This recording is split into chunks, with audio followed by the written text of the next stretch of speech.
Hi,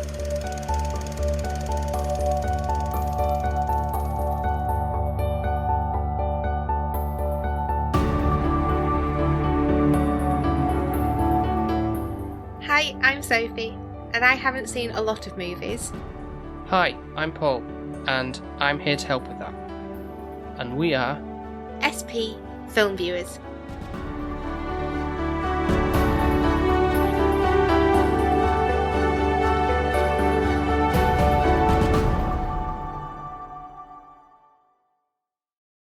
so much like the Lizzie McGuire movie for you earlier in the year. This is going to kind of be like a nostalgic trip. Oh, when did you watch this movie? Well, when I was pretty young, I think probably obviously like the film came out. When we talk about the Rugrats movie, and that came out in 1998, so we've been 9. Really? Oh yeah. Look how old you are. Thanks. You're welcome. I don't think it was something I would have seen in the cinema, I don't think, but I think it will have just been on like VHS. I think that was like a colourful one as well, like when they used to do stuff like that with kids. Yeah. Like an eye-catching stuff. We are also actually going to be covering the follow-up film, Rugrats in Paris, maybe as well, because I'm thinking it was, again, another thing to look back on as well, because you said you haven't seen that either. Obviously you haven't seen... I've seen the Rugrats, but I've not show. seen the movies. Hmm. I know, obviously, Chucky is like my favourite, I would say. He's ginger. Yeah, and he's just sweet and just, I don't know, bless him, he's just always getting himself worked up, and I can kind of see that's in me. Mm-hmm. There's the bald baby. Tommy. Yeah. I don't know, there's the twins, but I can't remember their names. Phil and Lil. And then there's a taller, blonde-haired, bratty one. Angelica. Look at you. Pro with the names. But yeah, so I'm aware of it, but I've never really invested in the movies. I did do a lot of watching of the TV shows when I was little. Mm-hmm. Yeah, so I sort of knew it from watching it at like friend's house. Friend's house. I didn't have obviously Nickelodeon, but Poor Paul. Just never had anything. Didn't even have Disney, did you? You mean the Disney Channel? Yeah. Well, no, because not like Sky or cable or whatever you want to call it. No.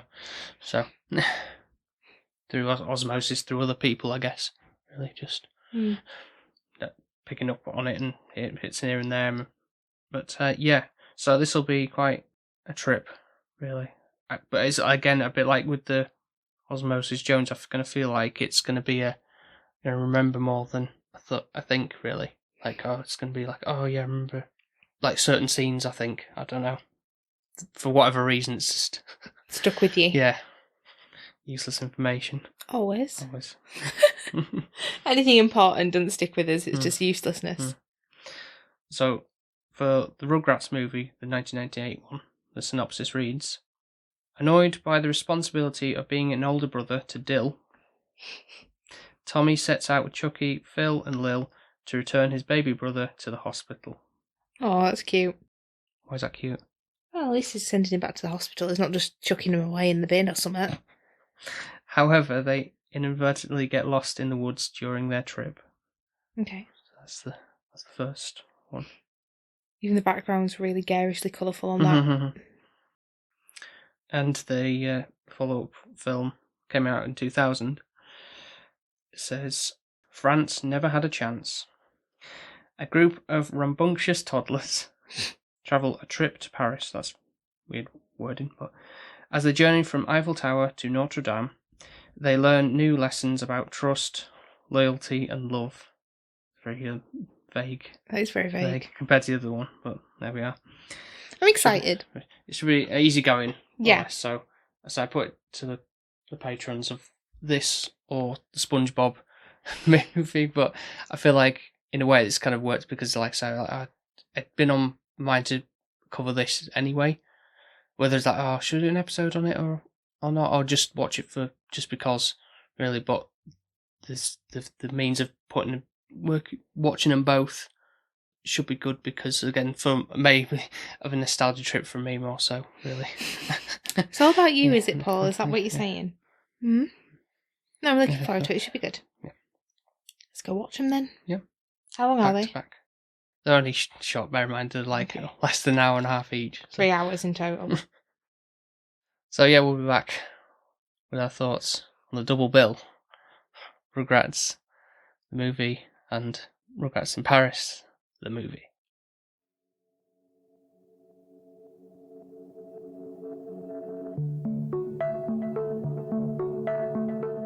You barely make ends meet now. You've got no insurance, no savings, and another kid on the way. For your information, bro, I am working on something right now that is going to put this branch of the Pickles family on easy street. What is it this time, huh? An electric sponge? Of course not! That was last year. This is the Reptar wagon. The ultimate in toddler transportation. The perfect children's toy. In my day, we had plenty of fun just throwing rocks at each other. Big bag of dirt clods, that's what the kids want.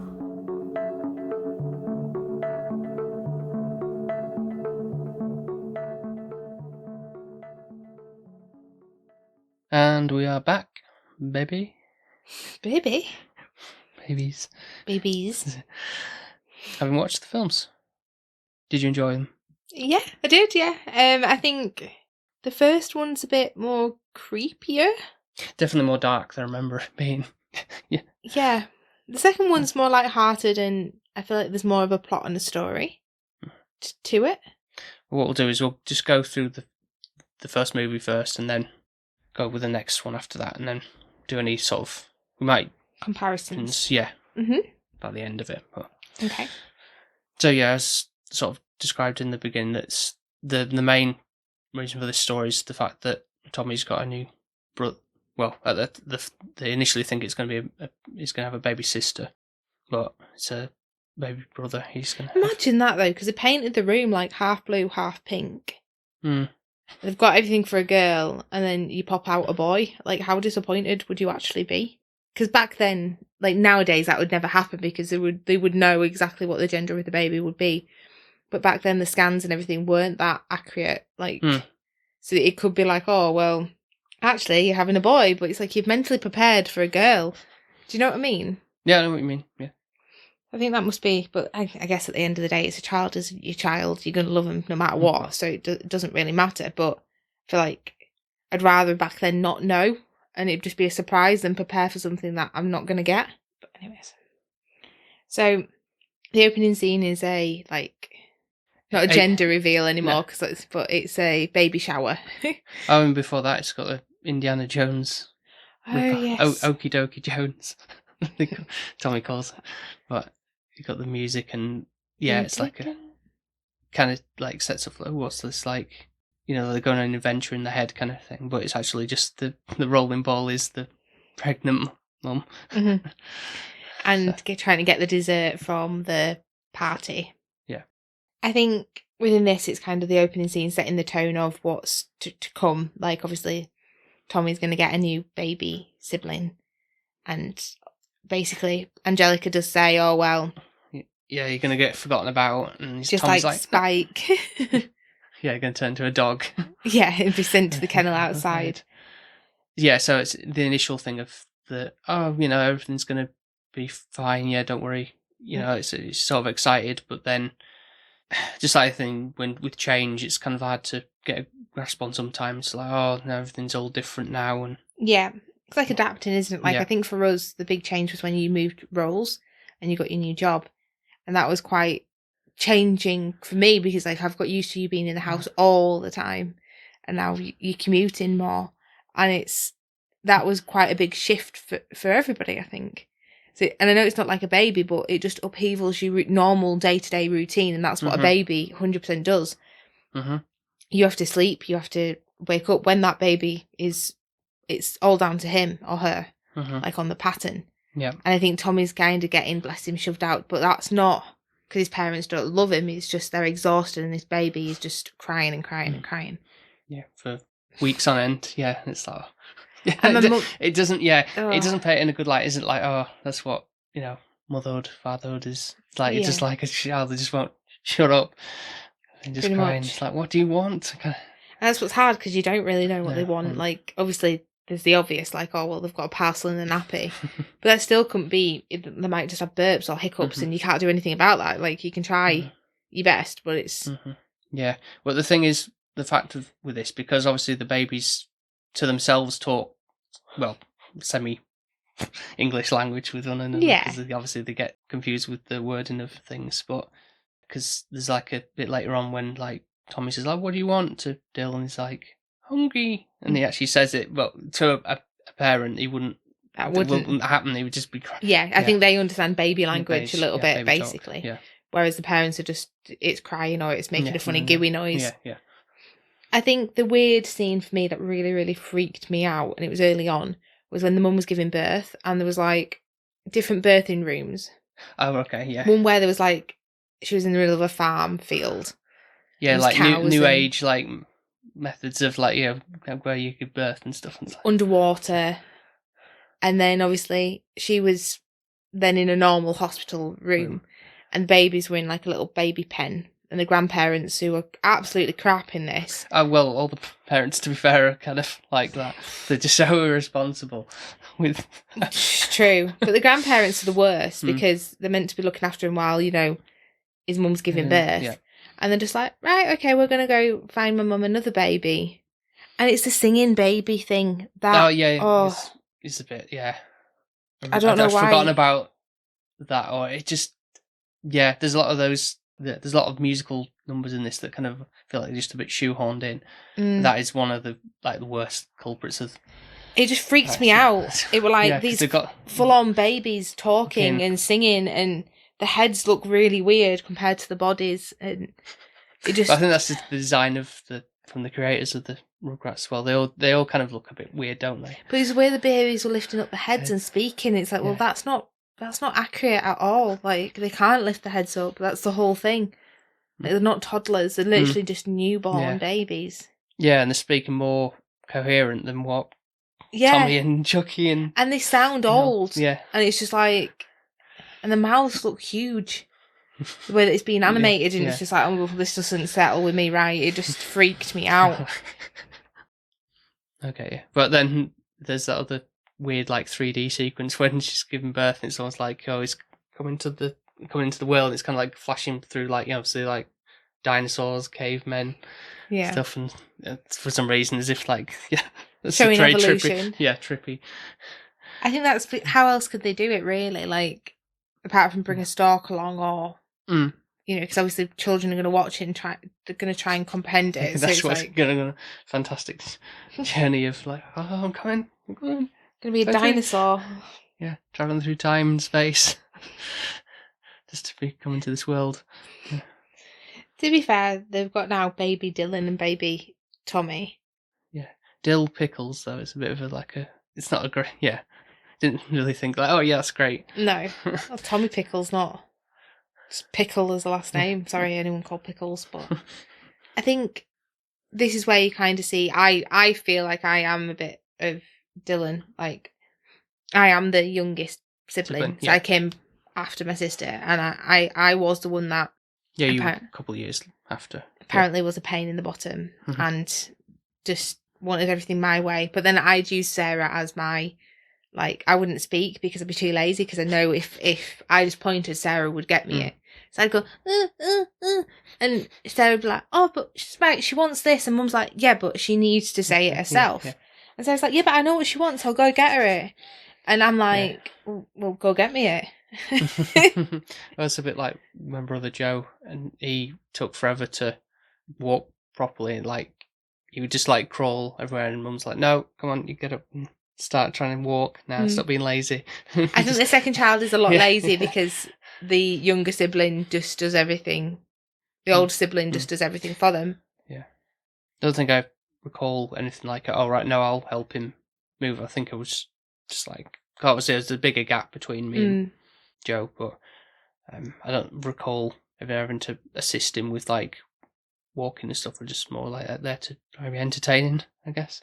Yeah, apparently Sarah used to pick me up and think I was a doll, so Mum would put me like down in my Moses or like Masonette Moses basket or whatever, and Mum's like, oh, Sophie's asleep. She's been put down. That's fine.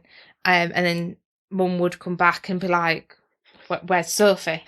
And Sarah has picked me up and put me in a drawer somewhere or something, basically. Not like shut the drawer, right? No, but like pretending to put me asleep in like her own little Moses basket. Okay, like I see. She thought I was her doll, Yeah, and she would carry me around everywhere, pretty much. Yeah. But there was one scene which did remind me of like at the beginning when they're trying to get the trifle and the Indiana Jones. Yeah. Where I recall this being from little that Sarah made me climb up like a bedside drawer. Yeah. Like say it has 5 or 4 drawers. Yeah. And you pull them open and you try and climb and up. they're using them as steps. Yeah. And Sarah wanted me to get Mum's makeup. It was all Sarah, it wasn't me. Yeah. I was just doing as she was doing as Influencer, told. Yeah. And I grabbed the makeup and brought it down, and then Sarah drew all over my face. The issue was it was Mum's really fancy makeup, like Chanel No. 5 makeup. That cost a bomb. Yeah. Back then, and she didn't have a lot of it, and it was all over my baby face. And we both got told off and slapped on the hands for that. She was fuming. But yet again, not my fault.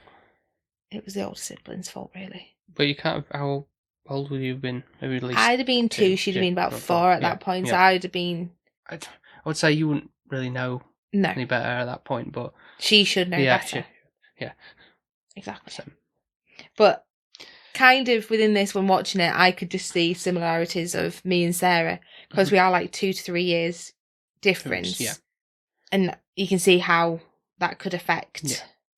Whereas I think you had a lot more time with your parents. Yeah, so I was never the same situation where Tommy's like, oh no, I want Mum and Dad for me kind of thing, and it's like getting upset because of the fact that they're not going to look in anymore, really. If anything, I was quite excited to have a young sibling, more understanding. I think if when you've got that shorter gap between you, kind of just don't quite grasp, don't you? Because you're thinking you're still number one essentially. But and I think it's the sharing side of things, like learning to share. When you're at such a young age, you don't really want to share anything, and now you've got to share your parents who have just given you so much love, and it's only just been you and them. And now you've got this other competitor. And I think I've noticed me and Sarah can be, or used to be when we were little, we'd compare ourselves or compete, or they'd always be like, oh, well, I've done this. And then you'd want to be like, oh, well, look at me, I've done this. And I think that's kind of when you are quite close, you have that competitive rivalness. Yeah. So then Phil and Lil have the right idea to, we're going to take Dill back to the baby store. To be fair, Dill has been a bit of a twat the entire time. Like, he's bonking poor Tommy on the head every 2 minutes. He's stealing all his toys and stealing his blanket. He won't share. Like, Tommy's not trying to be nasty. He is wanting to embrace Dill, but Dill is pretty much just pushing him away. Obviously, he doesn't know better. But at the same time, from Tommy's perspective, he's only a newborn, isn't he? So. I get why he's upset. Yeah. Well, his dad also gives him this like responsibility with his little compass, but not compass. Yeah. I like how he thinks it's a compass, even though it's a clock. But that's how he interprets it. Yeah, because it's got the dials on like what a compass had. But again, the babies, they don't know any better. But all its sponsortility. But his dad's an inventor, isn't he? He creates things. He's the one that makes these things that break, and he's made this massive toy that's a dinosaur, which I just look at and think you would have absolutely loved that when you were a little kid. A reptile, which is obviously based on like Godzilla kind of child-friendly version.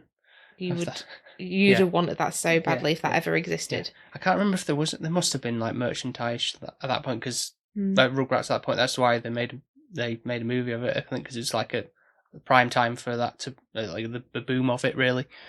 But do you think they'd have made one like a dino toy car? Because you remember those red and yellow cars that you could drive, the little plastic ones? Oh yeah. Do you think they'd have made? Because they could have made something similar like that. Maybe in the States or something. Maybe like that. I don't think one with actual fire breathing mechanics or anything like that. But yeah, no, I could see that might have made, or somebody could easily nowadays make sort of like a custom one if they wanted to. From this, and that's what the rest of the story is about. Really, it's like, oh, we're going to take him back, but they go and unintentionally go on an excursion that leads them into the woods because they get on the road and causing like collateral damage from, of course, Well, yeah, and to be fair, the poor people who actually wanted the toy for the child is getting a goat because basically the grandparent was meant to be looking after the children while the dad was sorting out whatever he needed to be doing, and the granddad fell asleep. So it's all his fault. But it's also a little bit Angelica's fault as well because she was the one who kicked the cat out of the door, and also her dad who didn't close the door properly. Because he's like, when he annoyed at his, my tax deductions are crying. Also, in it, what's Lil and Dill? Yeah, because they put the baby in the Phil and Lil, whatever they're called. Yeah. Phil, Lil, Dill. It's too many Lil Dills. But yeah, but then that's how you get your story, isn't it? Basically, if that didn't happen, there wouldn't be a story. Mm-hmm. I feel like for me personally, the first is not as strong as the second. The second one, I have more. It's more light-hearted, isn't it? There's more story to it, though. You kind of feel, and you understand where it's going to go. Yeah. But whereas this one is just like, oh well, now they're just trekking through a forest the entire time. Yeah, I think you're never going to think, oh well, yeah, that's it. They're doomed. Done for, really. But the fact that there's like scariness, like the wolf is like a threat that's kind of like just ominously in the background every now and then. And there's there's also the fact there's the monkey circus that's kind of done like a runaway escape, which just seems really strange as well. Like these random monkeys. Yeah, I do think it's quite cute that Tommy says they're like, well, we'll get your money back because he gives a chocolate coin for the fact that he's got his brother. Yeah, again, not understanding I think that's I wish if you don't like your baby, well, just get a new one, just swap and trade in like an Amazon return. Yeah. Sick of this one now. Can I have a different one? It's actually broken. I think that's what's cute about this. There's some quite nice naivety and innocence.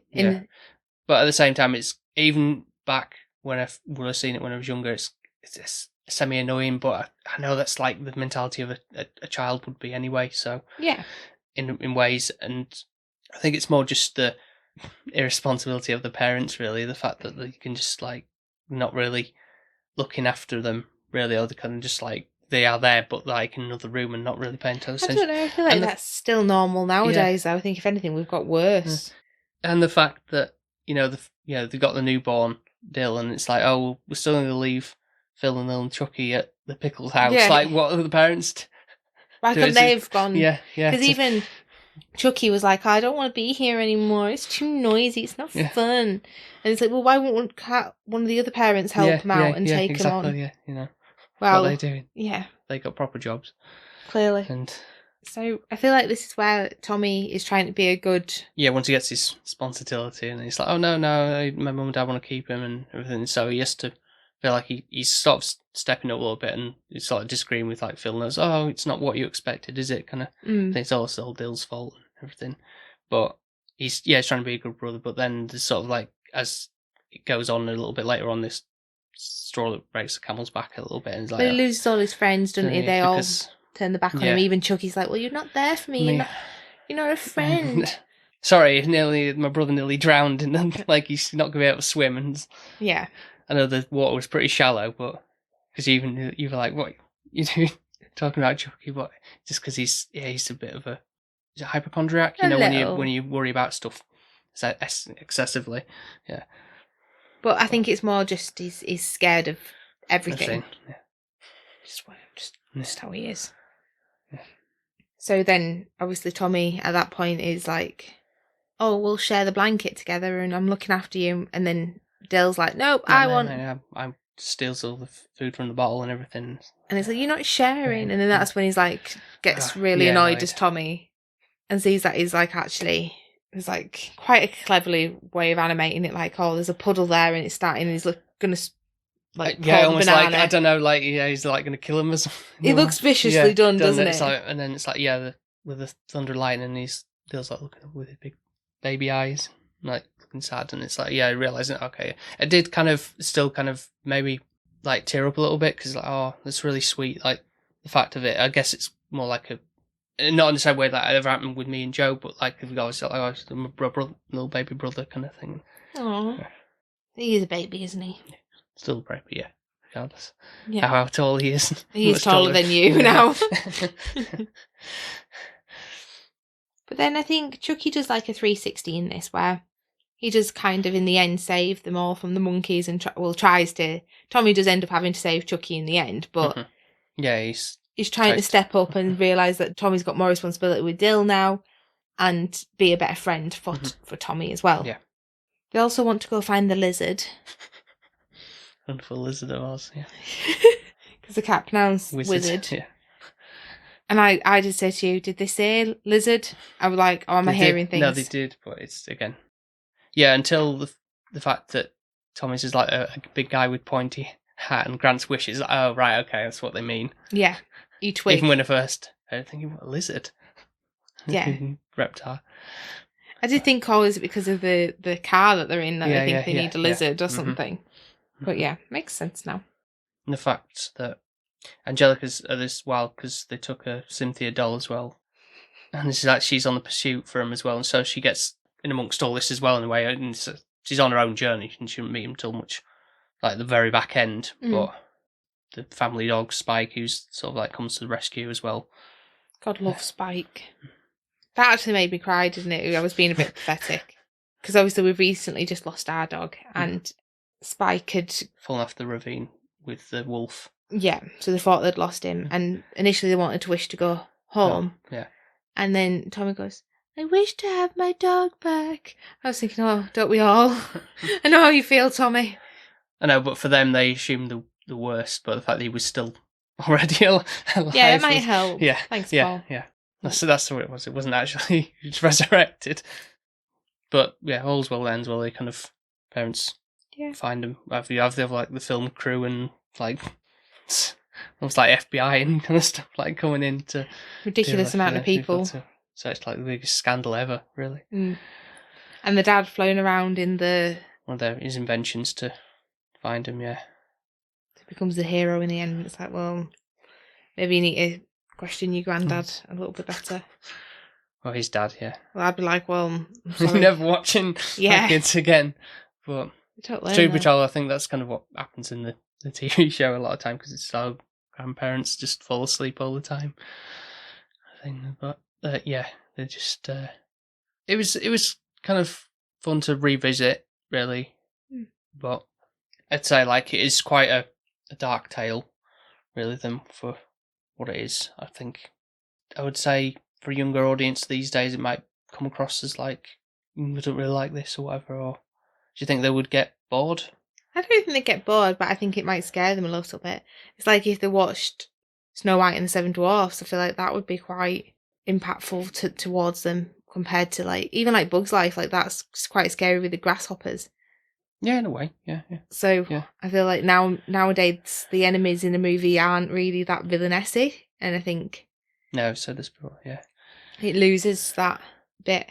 But I quite like it because that's what I've grown up with. Yeah. That's what I'm saying. Like the fact that it's kind of stuck with me through.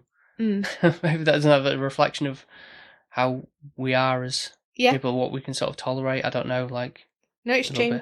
I do feel like with this one, it doesn't feel dated in a sense, whereas I think the other film, Rugrats in Paris, it definitely has the 2000 vibe. Whereas this one, I can't stamp a date fully on it. I think you could get away with it. You're right, yeah. There's nothing in there as such, sort of technology-wise. Well, I say it is the big blocky phones in this way, but not like a modern day one. Like, just, this, social media will be all true for everything that's going on. But I think like music-wise or anything like that, it just didn't feel like you could pinpoint it to an era as such compared to the Rugrats in Paris, where it definitely has... Yeah, early 2000s vibe, yeah. Anything else to say on this one?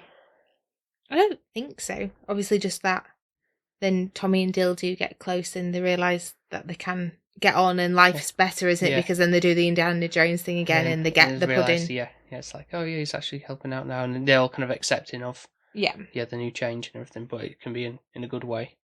And because, it did unintentionally rescue them as well from the monkeys as well, so...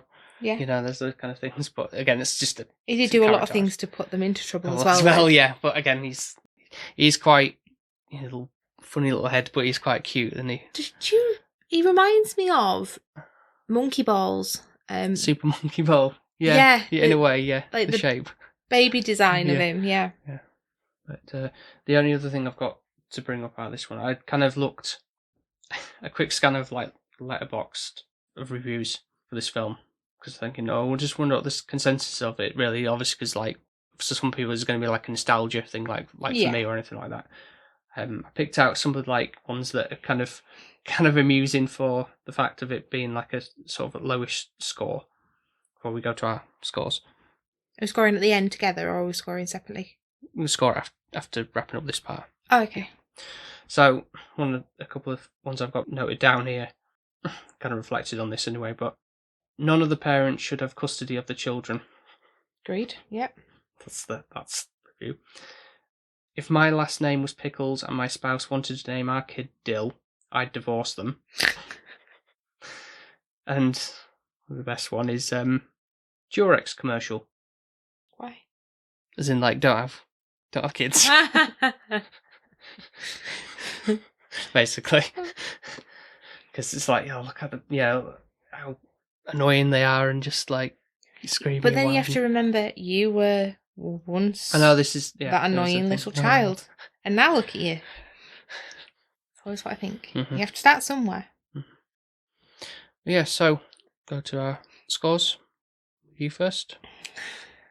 It's tricky because I can't score it high because it's not the most greatest film out there. But did I enjoy it? Yes, 100%. It's one of those where you can just put on and you can just feel like a child again and just enjoy it for what it is. Mm-hmm. I feel like you can't score it and think, oh, well, it hasn't got this, it hasn't got that. But I can't score it mega high because it's like, well, it is just a child's movie. And I know, like, I haven't got any nostalgia towards it either, so that makes my score lower. Mm-hmm. So I think for me, it's going to be a 6, which I don't think's relatively bad. It's not a rubbish film. It's just not a high up there film. But that doesn't mean I'm never going to come back to this. I will watch it again. I'd let my children watch it if I had any. Mm-hmm. But I think I'm just not so nostalgic towards it that I'm, like, absolutely in love. I get it, yeah. Well, I'm on the same page as you, really, with that. I'm going to score at 6. Oh, cool. I thought you would maybe be higher because it's... No, it's not. I mean, it is. There's nostalgia there, but that's what is putting it up to that level, really, for me. Because, like, in the base of the rest of the film, it kind of... There is a sort of structure to it, but it's nothing groundbreaking and for what it is. And I think there's certain annoyances, like, with the over-reliance of, like, musical numbers that kind of, like, just, I don't know, they didn't really, like I say, like with the babies singing and making a pea rainbow. And then the monkeys doing the ooh, ee, ooh, ah, ah. I forgot that was in that one, yeah. Although there was the bit with Cynthia doing the one way. Oh no, that was quite funny. Good. Yeah, that's funny, but yeah, it's mainly down to nostalgia. That's why it's the score I'm giving it. But rest of it is, I wouldn't say like, oh, that's never see it again kind of thing. But yeah, it's what it is really. Can't really. It was good to revisit. I did remember more than I thought. So yeah.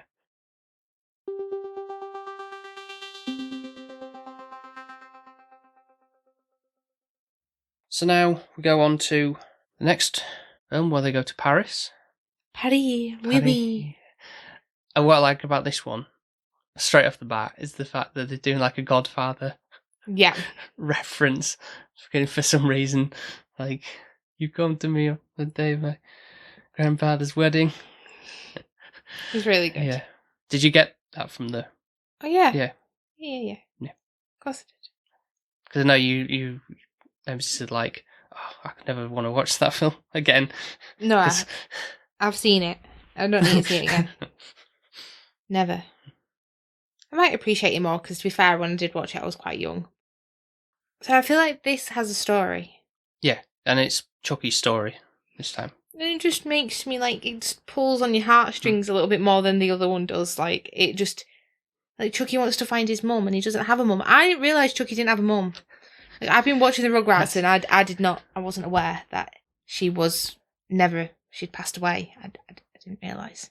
You know, you just see the dad and just don't think. Yeah, I know what you mean. Like, she's there, but you just don't see her. Like that kind of thing. The fact of it being... I'm trying to think if it ever been mentioned in the the show or not, but I haven't seen enough of like the series to know if that's been the case or not. But yeah, it's just you assume it's like with Disney characters like Belle from Beauty and the Beast, and it's like we've just got the dad or the Sultan from yeah, Aladdin. And it's like that's it. You don't mention. Yeah, you don't go. Oh, where's and they might go, oh, if your mother was here, kind of thing, or whatever. But I feel like it's a Disney thing. They always just have one parent. I think it's just they can't be asked drawing the second one. Laziness. Yeah, that's how I interpret it. Or it's just more traumatic, isn't it? Because they've only got one. Well, speaking of Disney, this is clearly ripping off like a Euro Disneyland. Mm-hmm.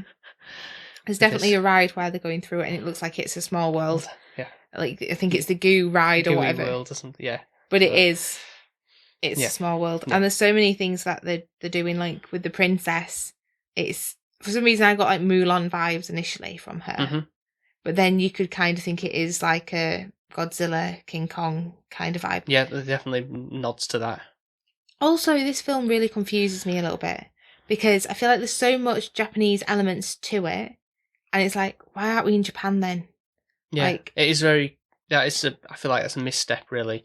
I don't know if it's because it's like, let's poke fun at the French, like with their silly accents and all that kind of like over the top mannerisms, and it's like we can't be too like risque with if it's all set in Japan, but like why have we got a sumo wrestler in Japan that are serving you sushi and then singing karaoke? I'm like, I'm sorry, I don't think and ninja bodyguards and it's a bit...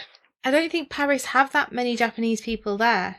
Never mind the fact that there's in a restaurant with sushi, and I don't think there would have been back in the early 2000s a thing. So I just didn't get it. It was like, well, I feel like somebody's gone, oh, we're in Paris, and then somebody else is like, no, I want to be in Japan, and then they've gone, right, okay, we'll just compromise and throw both of them. Yeah. Clearly we're in Paris, but there's a lot of Japanese. Like, there's even at one point, the assistant's little child, I'm sure she's waving like Japanese flags. Like she's got... Oh, yeah. And it's just like... I just don't, not slagging it off. I would loved it to be in Japan. Yeah. Like I would have, but it's like just pick a side. Which one is it you want? I think I don't see why they couldn't have done it, because again, you can still have English speaking people in Japan even at that period of time. It wasn't like no, it's going to be completely the case of. And they do have Disney in Japan, but obviously. Yeah, I don't know if at that point it was such a thing. Whereas it's recognisable. Oh, there's Disneyland Paris. Mm-hmm. And that's why we're doing it, but we're just doing our own spin on it. Because they did so many things that were like a bit of a dig to take a stab at Disney. So, like, for example, you've got the Spike, the dog that just ends up on the loose in Paris. Nobody seems to care and wonder where the dog's gone. Yeah. And then they have the Lady and the Tramp moment. Yeah, that's very much, that's shoehorned in. Like, we've got to have a love interest for him as well. And like, I know we've got to bring him because, like, he was going to take care of it. So the grandpa could have taken care of him. Well, would they have had a dog when he got back, Paul? He would have been on. Would he have been on honeymoon? Because sort of got married, didn't he? Yeah, he did. But anyway, yeah. But weirdly, I know that from this, I've watched other like Rugrats episodes, and the Japanese Kimmy, and the baby is part of the TV. So this was. That would have been after this film's release then, yeah. So I've seen episodes after that, and so I was aware that they were already a thing, so maybe that's why I was confused that Chucky didn't have a mum. But then, to be fair, Chucky doesn't look anything like her, so maybe it was a bit stupid of me to think that. No, but, back then, though, you wouldn't have cross nationalities like that. You would just have a baby that looked like the dad and a baby that looked like the mum, like... They wouldn't have made Chucky look Japanese/ginger, would they? They wouldn't do that. I guess not, no. They'd have been like, that looks like his dad and that looks like the mum. Yeah. Like a spitting image kind of thing. Yeah. I do think in this one that Angelica is quite I kind of like her in this, actually, to be fair, even though she's a brat. She's true to form in this, like, from the TV show. Like the other film, she wasn't really that much a part of, like, you could see and mannerisms of like how bratty she was, but in this she's kind of like, I want to get my way with, and just like, out of my way, everybody, kind of thing, and she manipulates the Coco, who's the one who's the big like CEO of the I wouldn't say Disneyland, Euro Reptile Land, and her scheme to like, I want to be the the president of the company, but I need to find someone, like she's saying that she's engaged to who's already got a kid, and so like, what family and and heart is, and kind of heart of a child, living the heart and soul of the company, basically, and doing whatever it takes to be the big boss. Mm-hmm. And Angelica thinks, well, I can pry on this, and because he gets caught, chocolate handed, not red handed, but because she's being greedy, and so she helps envelop the scheme to do that, and so that she's going to put up for this wedding that's obviously not going to work out. No, but you kind of, I guess you can kind of see that coming, don't you? Really? Yeah, like, it's not like, I wonder what's going to happen here. No, you're not scratching your head. Like, is he really going to marry this woman? And he should be marrying the Kira, like the assistant of this woman, because she's kind of feeding through what she should be saying and how she should be looking after the babies. Mm-hmm. So it's pretty much her personality, if anything, coming through. Yeah. And Chucky just wants the princess to be his mum. So even then, this psycho woman, like obsessed with a job, decides to knock the princess off the podium so that she can do the performance. Did actually quite like that singing part, when they're doing the live performance of the... You mean the actual princess singing, you mean? Yeah, not the... Yeah. Where it's obviously, like, that's clearly not the same person singing. Yeah. Yeah. And the fact that I do like Godzilla and stuff, but the big robot reptar sequence within that, and also the bit at the end, I really did like. What, when they're fighting the snail? Yeah, exactly, like a big kaiju fight. Yeah. Yeah, that's probably the most entertaining part of the film. I've kind of forgotten about, but that, again, the style of that, it'd be like early 3D, but it kind of worked in the way that it did. It didn't look too like jarring in comparison to the rest of the 2D animation in the film. But I do think there's a lot of also puns to like the Americans not liking the French. Like there's Spike pissing on the Eiffel Tower. There's like the wee pun of Angelica when they're getting there, like, oh, you're speaking French already, and just kind of the little digs as they go along. Also, even like going back to the fact that it should be more Japan or like Japanese with Chucky Chang, I did quite like that. Yeah, that song that he has, like, he's got to be brave. Yeah. And I think that's kind of helping, like, if you're an inner kid watching him, like, looking at Chucky as a character, and then seeing him being like that, you're like, oh, I can be like that as well. Be brave, yeah. Yeah. He kind of has to step up at the end, because the fact that, when it's revealed from Angelica, because when they're not involved in the wedding, they're kind of put away with the reptar robot, and they're kind of like, oh, yeah, I don't need a... Chucky's like, I don't need a mummy with all the fancy carnations. Yeah, I just want a mum who loves me, kind of thing. Yeah. Don't want the princess and the sparkles, bless him. And he's like, it doesn't feel right. Yeah. And Angelica's like, oh, don't cry. That's, she's actually like being sympathetic for once, really, and also apologetic than the fact that she reveals that she was the one who kind of helped trick Dad into marrying her. Because she wanted everything and she still didn't get it, so then she didn't mind helping because she wasn't getting what she wanted. Yeah. Constantly with her as well. What's the big idea? And you kind of, I was like, why does that sound so familiar? It's like Leela Lamont from Singing in the Rain. Yeah, when she'd said that, I was like, no wonder that's coming into my mind every 2 minutes. What did you think of, like, Kimmy then? I know she didn't get a great deal of time with obviously she's kind of just hanging around with the babies occasionally, but... The little purple boots are cute, aren't they? Yeah. Like, just, I don't know, she's just really sweet, but I think that her and Chucky's relationship's cute as well, because I think they're going to be like a good brother and sister kind of. Yeah, definitely. I think from what I vaguely remember from the show, they're kind of like that. Yeah, but I think she'll bring out the best in Chucky, where she's a complete opposite to him. Like, she's quite go-getting and yeah, but not in an overpowering like Angelica way. Yeah, no, 100%. Yeah, and then obviously in the end, they all get together. As they should. Yeah. The evil witch basically gets her knickers shown off, and all the paparazzi are there, and she's downgraded and fired from her job.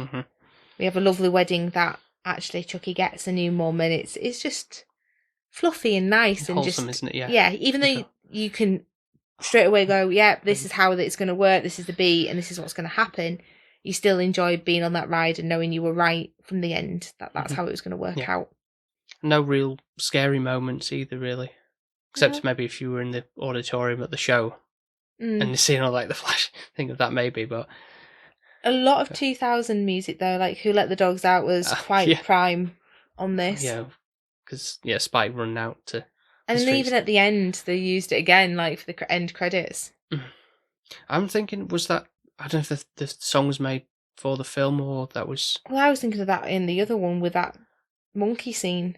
Oh, yeah. I think that's an older song, but would have been before that, the time of that, but I think it just like, monkeys walking. Yeah. Use of that, but... yeah, there was the other bits as well. I think we're on the plane as well. There was like a little... I don't know who sang it, but like a pop song that kind of feels of that era as well, but... no, it's still fun as well to revisit as well. Somehow remember more from the first one. Maybe it's because I've seen it a few more times than I had this one, but still enjoyed it.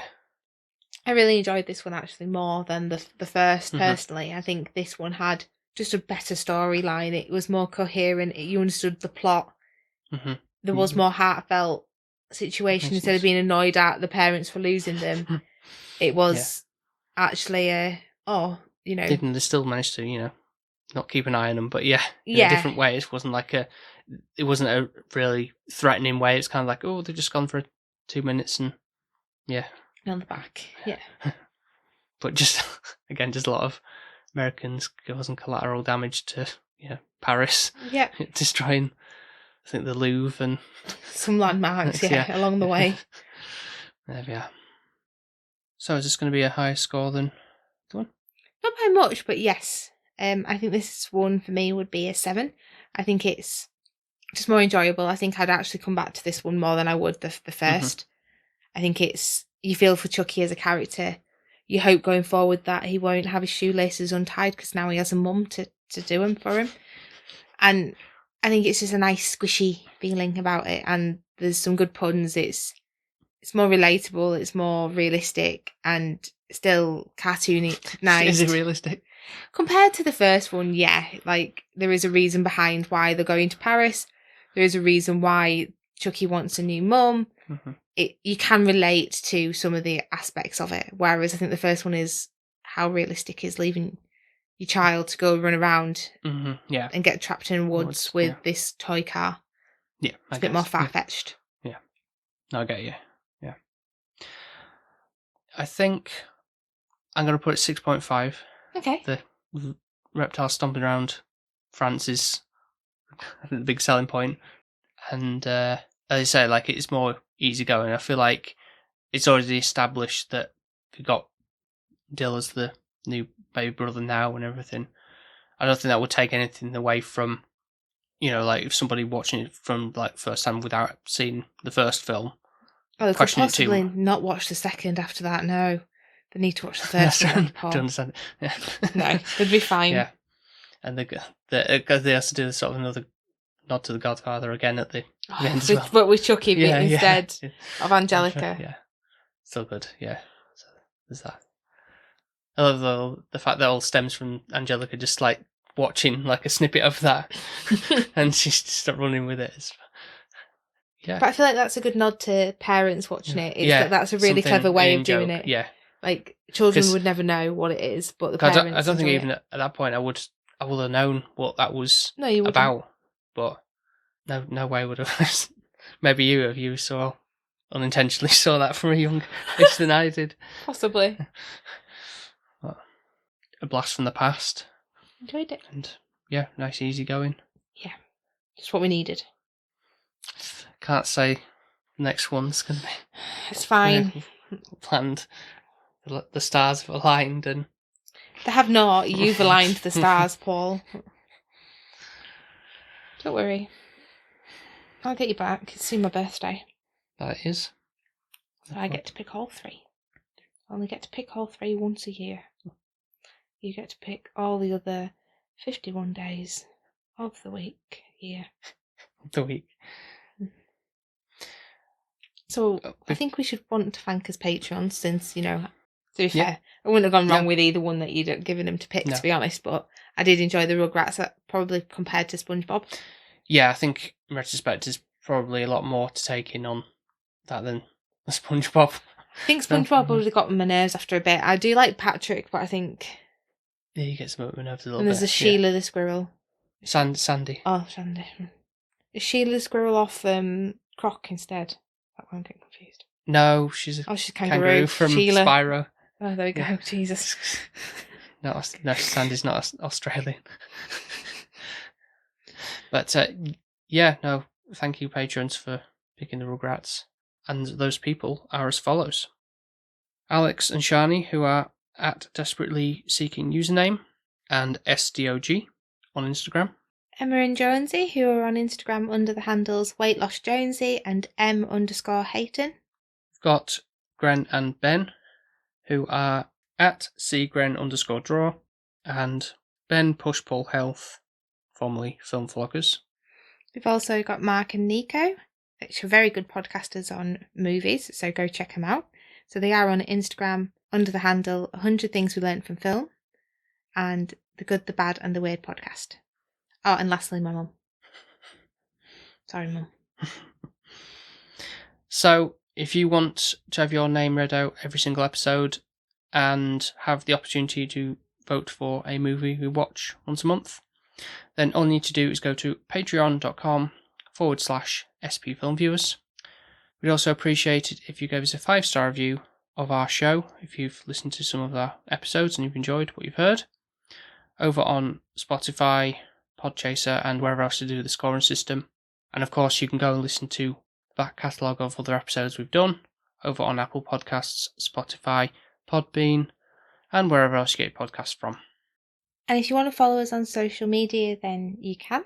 So we're on pretty much all platforms under the handle SP_filmviewer. So we're on TikTok, Instagram, Threads, and Twitter.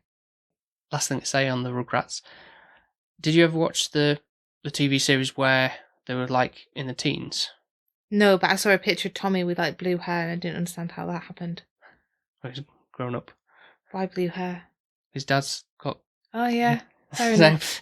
This looked weird on him. No, I haven't seen it. Because he's got bald or... Yeah. Yeah. I'm guessing you have? Yeah, I've seen bits of it. Again, it's probably as much as I should see in the other show, but yeah, I think it's obviously a bit odd seeing like Dill grown up as well and everybody. Cause the other one's like Chucky, like kind of looks just same but taller. Is the shoelaces still undone? I can't remember that vividly, to be honest, but Bless him. Yeah. So, thank you very much for listening to this episode. Hope you've enjoyed, and we'll speak to you next time. Speak to you next time. Bye now. Bye. Bye-bye. Bye. Bye. Bye.